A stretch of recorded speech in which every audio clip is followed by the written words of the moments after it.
All right, sports fans, how's everybody out there doing?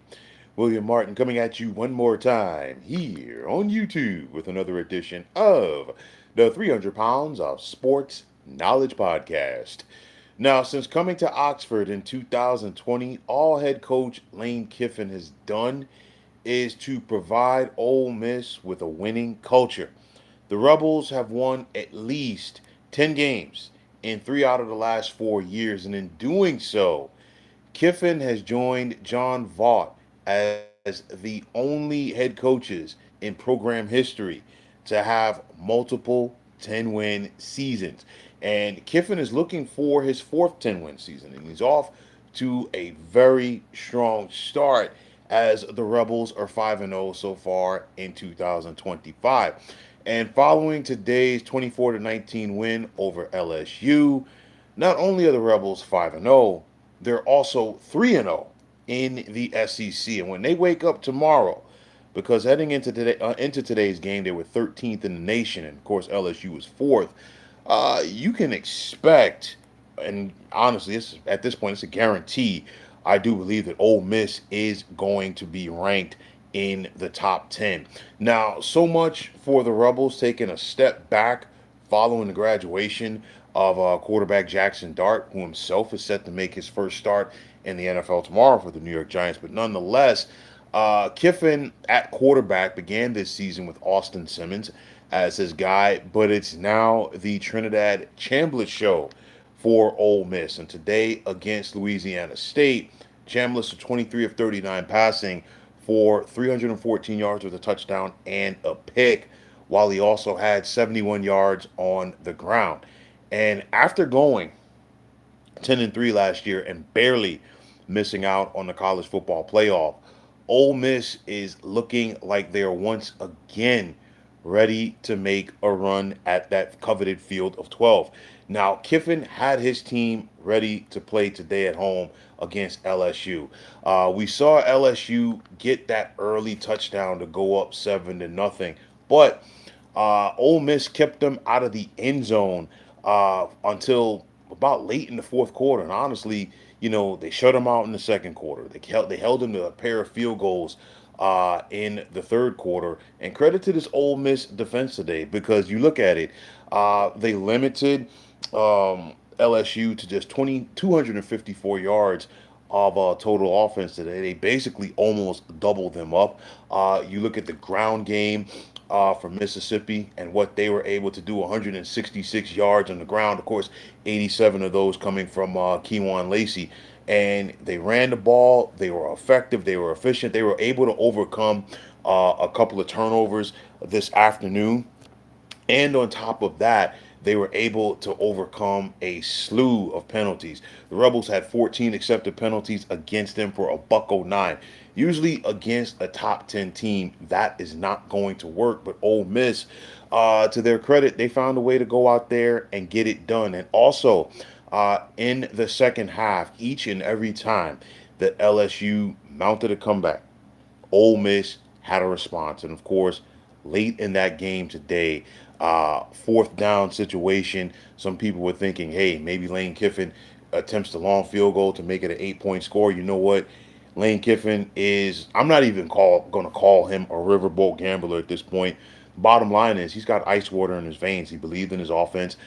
He gave Trinidad Chambliss an opportunity to make up for his mistake on third down when he should have stayed in bounds while he was running the football. And of course, Ole Miss got the first down on fourth down to go out there and ice the game. So you look at things right now, and Ole Miss, they're sitting in the catbird seat, okay, in the Southeastern Conference. They're 3-0. There's still plenty of football left to be played. We've still got all of October and November. But if you're looking at things, if you're an Ole Miss fan, you got to think about it. Hey, listen, maybe, just maybe, this is going to be the year where not only they get to the college football playoff, but also maybe this is their year that they go out there and they're able to win the SEC. I'll tell you like this: they got a bye week, okay, next Saturday before they host Washington State, but then those next two games in the month of October are going to be very telling for the Rebels.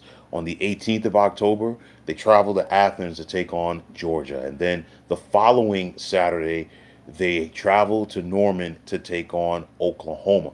Two big games. And you can't really say, well, those are two games that are going to decide how things go down in the SEC.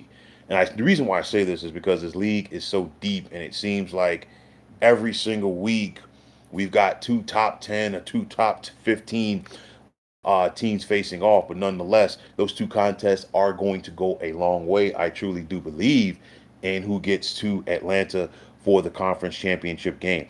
Nonetheless, this is a strong start for the Rebels. And you know what? They're finding ways to win, the tight ones so far, within conference. A one score game on the road a couple of weeks ago against Kentucky, and then they followed that up by a 6 point win at home against Arkansas. And I know Arkansas got the doors blown off of them today at home, courtesy of Notre Dame. But Arkansas, I still think is going to be a tough out for a lot of teams throughout this season. But nonetheless, if you're Ole Miss, excuse me, you have an opportunity to go out there and take care of your business. And it's one of those again. 16 team SEC, 8 game conference schedule for this year. So, of course, you're going to avoid some teams. No Texas on the schedule for Ole Miss, no Alabama, no Texas A&M, no Tennessee. But still, you've got 3 tough games in a row right there. And from the middle of October to the beginning of November, you're talking about at Georgia, at Oklahoma, home for South Carolina in 3 consecutive weeks. So I think those games are going to go a very long way. But nonetheless, you look at Lane Kiffin, and it's one of those where this guy has always been able to coach, and whether it was the Florida Atlantic, I think, in my opinion, I feel like he kind of got a raw deal at USC just due to the fact that it's always tough for the guy who has to take over a program after they have sanctions. And USC was hit with a lot of sanctions at that time. And, he proved himself at Florida Atlantic. Before that, going to Alabama and being an assistant coach under Nick Saban. And usually when guys go to Alabama and they become one of Nick Saban's reclamation projects, once they get out of there, you know what? They're off to the races. We've seen it with Steve Sarkisian, and we're seeing it right now with Lane Kiffin as well. And I think this Ole Miss team here in 2025 is going to be very dangerous. You look at it, their ability to run the football with the Keywan Lacey, the talent they have at wide receiver with the likes of Caden Lee, Deuce Alexander, and Harrison Wallace. And then this defense, I love their linebackers with Jaden Yates and TJ Dottery. I think this Ole Miss team is going to be extremely formidable as this SEC campaign goes on. And like I said, put it on your calendars, folks. That's going to be a big game in a couple of weeks when Ole Miss travels to Athens to take on the always tough Georgia Bulldogs. But nonetheless, Lane Kiffin keeps on winning at Ole Miss. Big win today over LSU, a very good LSU team. They limited that LSU offense, and of course, to the victor goes the spoils, if you will. But nonetheless, strong start for Ole Miss. Let's see if they can keep it going as they have their sights on possibly winning the SEC and getting to the college football playoff.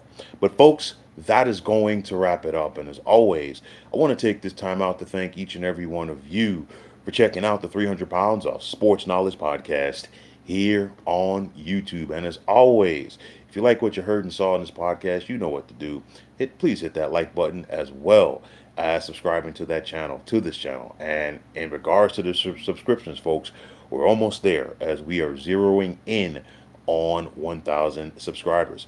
Also, if you are on the X, formerly known as Twitter, be sure to check me out at 300 Pounds of Sports. And like I always say, if you give me that follow, it will be my pleasure to follow you right back. And the same goes for Instagram, and you can check me out at 300 Pounds of Sports Knowledge. Also, if you're on Facebook, be sure to check us out at the Sports Depot 365.